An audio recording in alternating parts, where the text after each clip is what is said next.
Today we're going to be talking about the feudal order and how it worked in the Middle Ages. The rise of feudalism occurred after Charlemagne died in 814. His empire got divided into three kingdoms. And during the 800s and 900s, invaders from every direction were threatening the kingdoms of Europe. There were Vikings and Muslims, Vikings coming from the north, Muslims coming from the south. So this created a lot of tension in Europe during that time. With no strong central government, local nobles became important. The nobles would be the wealthy people that people turned to. I mean, imagine that if things really fell apart around Chattanooga, the people that would be turned to would probably be the business owners, the town mayor, the people who were already kind of these strong central people. That's who people would look towards. By AD 1000, Europe's kingdoms were divided into hundreds of feudal territories instead of one giant kingdom. Feudalism is defined as the political and social structure in Europe based on ties of loyalty and duty amongst members of the nobility. All this, of course, is going to be on your notes. So I'm going to explain feudalism, which was, again, a political and social structure based on loyalty, similar to what we saw in Japan with the shogun and the samurai. So how does feudalism work? Number one, the king owns all the land in his kingdom. So for our example here, I have the lingdom, okay? And this is a huge chunk of land, and King Ling owns everything within the lingdom. Okay? So, that's the first thing to know. The king keeps some of the land for himself. So he would take, say, this center chunk of land, and he puts a castle there in the center, a little drawbridge and a moat. And so this is King Ling's land. The rest of this, he divides out amongst his nobles. Okay?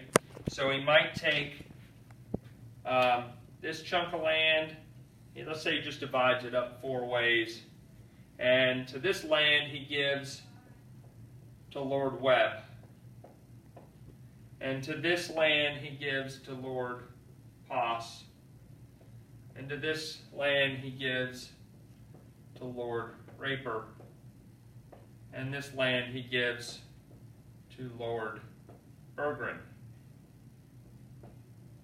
Okay, so he gives that land to them, and these would be his nobles, or as they're going to be called, lords.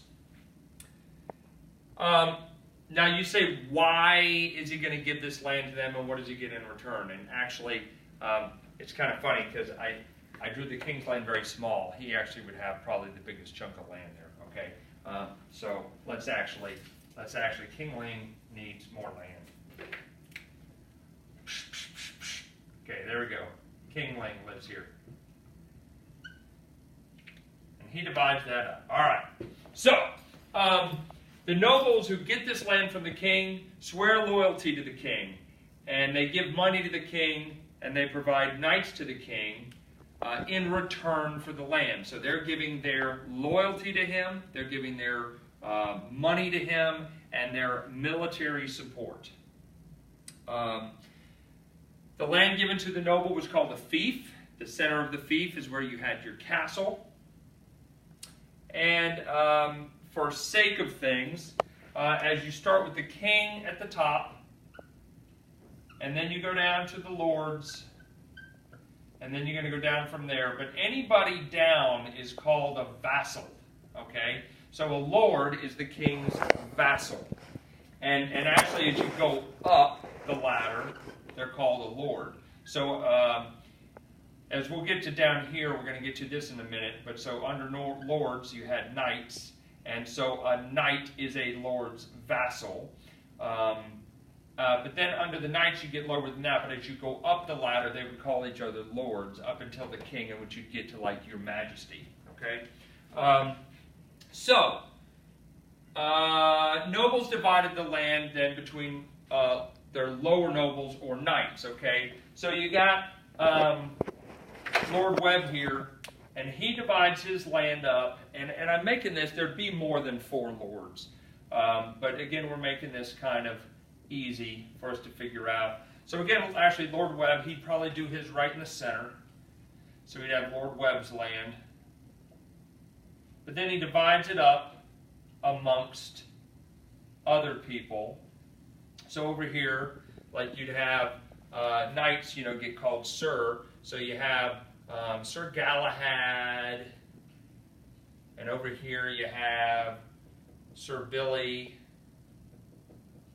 and over here you have Sir Babo, right? So you got these knights who they do the same thing where they've got a castle in the center, okay? But they're the knights are the Lord's vassal. They did the same deal. They got the same sort of deal that the lords have with the king, where they swear their allegiance, they swear their military service to their lord. So the knights were the army for the lords.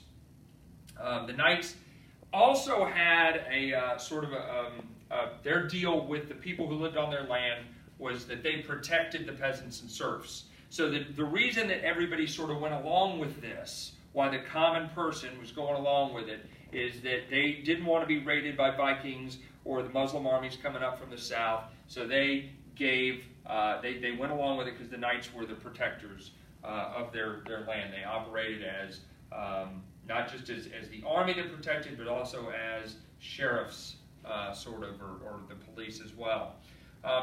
Peasants then provided the knight with food and services.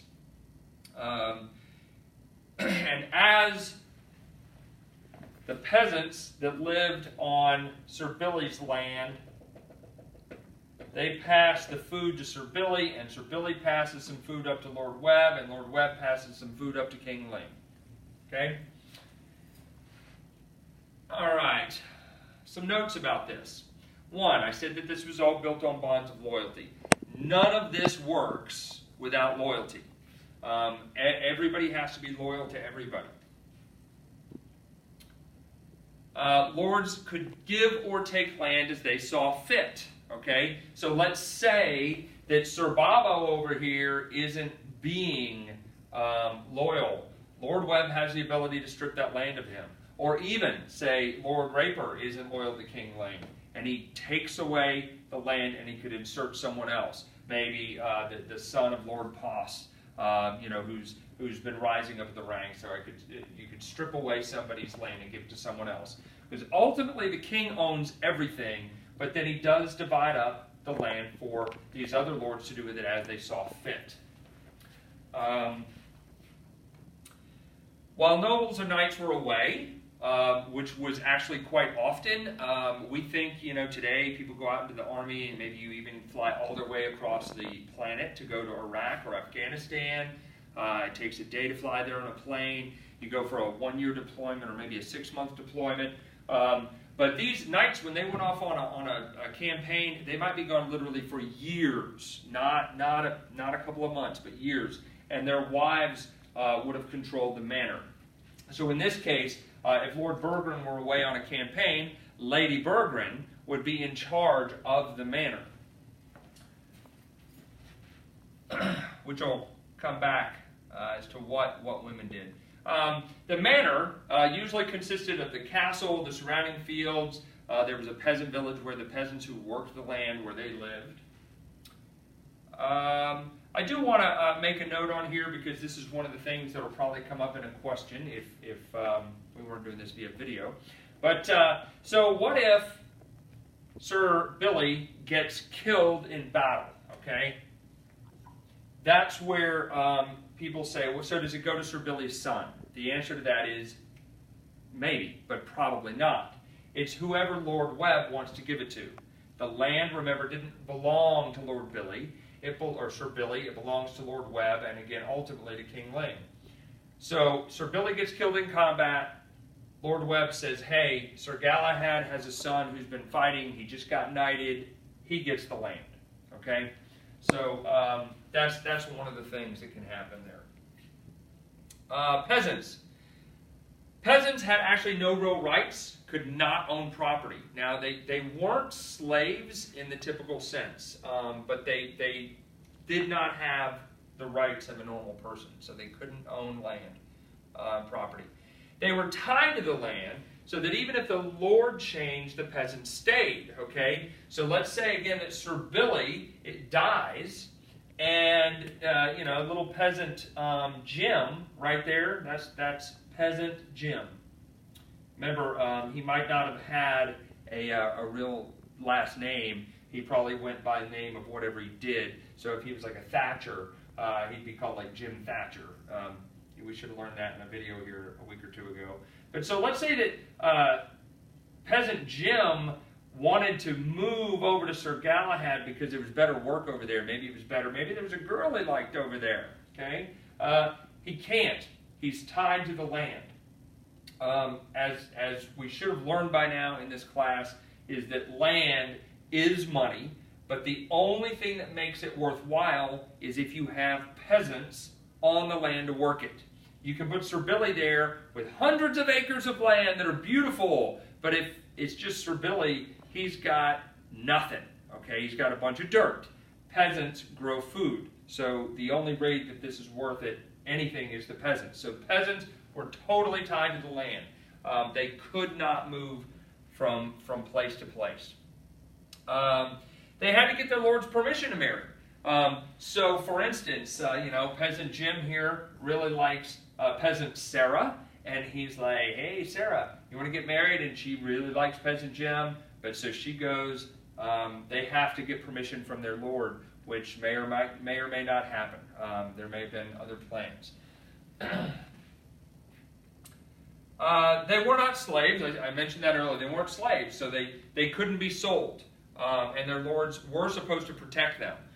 So if something bad was going on here, it was the Lord's job to actually deal with it. If somebody's coming in and attacking, it's the Lord's responsibility. Again, it was all a system of give and take. And Sir Billy can't say, peasant Jim is not doing a good job here. I'll sell him to Sir Galahad. That's not going to happen. Let's see. There were a few peasants who were free and rented land from a lord. So that's a whole different class. That's not really what we're talking about here. But so not everybody, it wasn't necessarily the king, the lords, the knights, and the peasants. There were free peasants. And as we moved through the Middle Ages, cities grew and we got more of that. And we'll talk about that as time goes on. So, let's see. So, in tying up, just remember that it starts with the king, and the king has his castle, and the king will have peasants, of course, all over his property, and they all give all their stuff to him. He divvies it up, and then the land is divided up to the lords out to the knights, and military service amongst the noblemen is the whole way it works. So that is, in essence, how feudalism works.